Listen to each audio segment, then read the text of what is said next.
tried to play my cards right, wait for the right moment. And when I really just couldn't tolerate it anymore, when I found out just how out of control it was, I decided to object to my superiors in person. But within SIS specifically, what happens is they are experimenting on their own employees. So it's a long story. I'll try to get through it quick. But basically, people are selected from all over the country.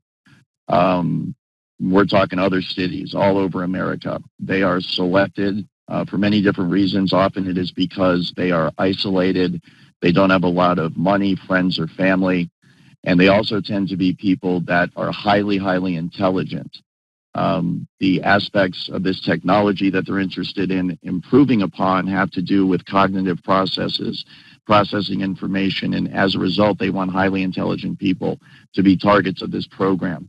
They also tend to target people who are into what I would call alternative research, commonly called maybe conspiracy theories, people that disagree with the government, people that are into researching things like 9/11.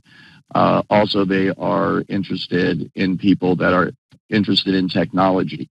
I have found a high percentage of targeted individuals to be people who either are interested in or have information on highly advanced technologies, usually having to do with directed energy weapons and frequency weapons, the exact kind of weapons that we're talking about here that are used in voice to skull and behavior modification, the works. There's many other aspects to the technology.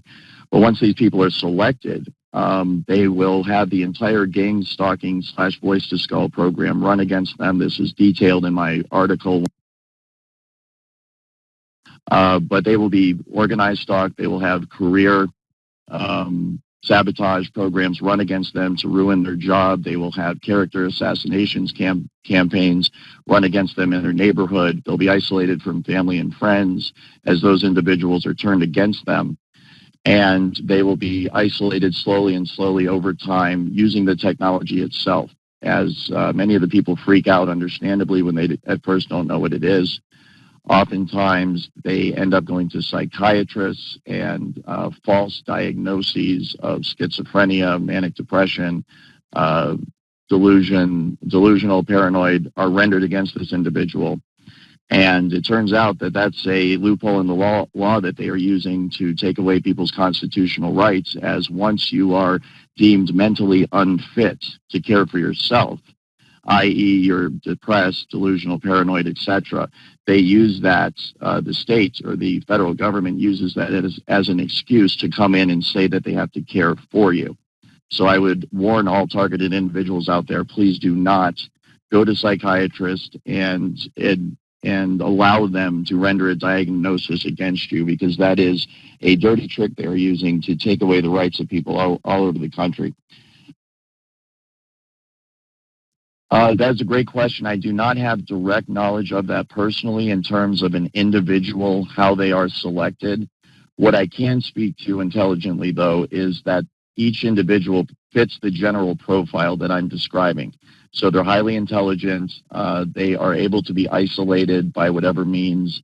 They normally have some sort of what I would describe as a free mind. They're people that aren't, part of the crowd, so to speak, in the way that they think. They're outsiders. They're what the government would call dissidents or revolutionaries, or people that may be a problem.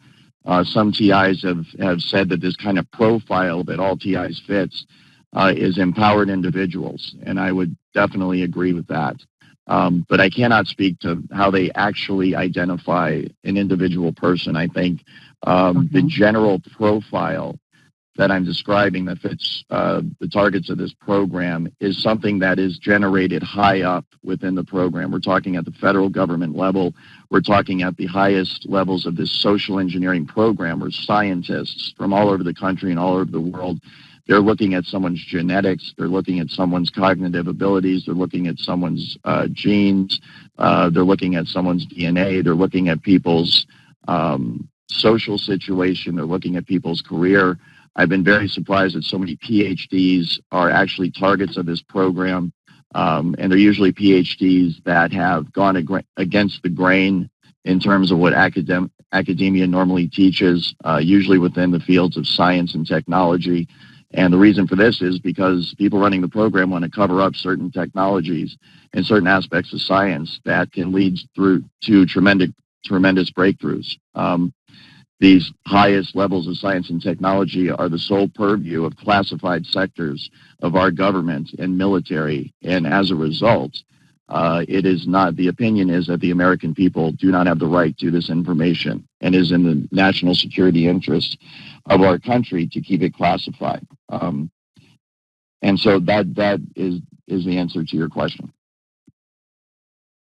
What I will do, though, is take this opportunity to distinguish really quickly between the larger phenomenon of TIs that is usually a person in America that's being targeted by the technology and is being gang stalked by members of their community, and the specific program that I am whistleblowing on. The specific program I am whistleblowing on involves the actual abduction of TIs from around America. They're put on a Greyhound bus and they are shipped to Seattle, where they are made homeless. They live in one of the homeless shelters where they are housed and experimented on with voice-to-skull technology, and then they are funneled into SIS to work as low-level security guards, where they are experimented on even more. So that is a specific program, and that's what I detail in my blog and my website. But because I am familiar with that program that utilizes the same tactics of gang stalking and the use of this technology against individuals, my knowledge on that program applies to what all TIs are going through. It's the exact same technology, and it's the exact same gang stalking tactics that are used against them. In terms of numbers, I know that there are right now at least 300 to 400 individuals in downtown Seattle that have been abducted from all over the United States, brought to downtown Seattle, and are being housed in DESC, Downtown Emergency Services Center, homeless shelters, and being experimented on 24/7.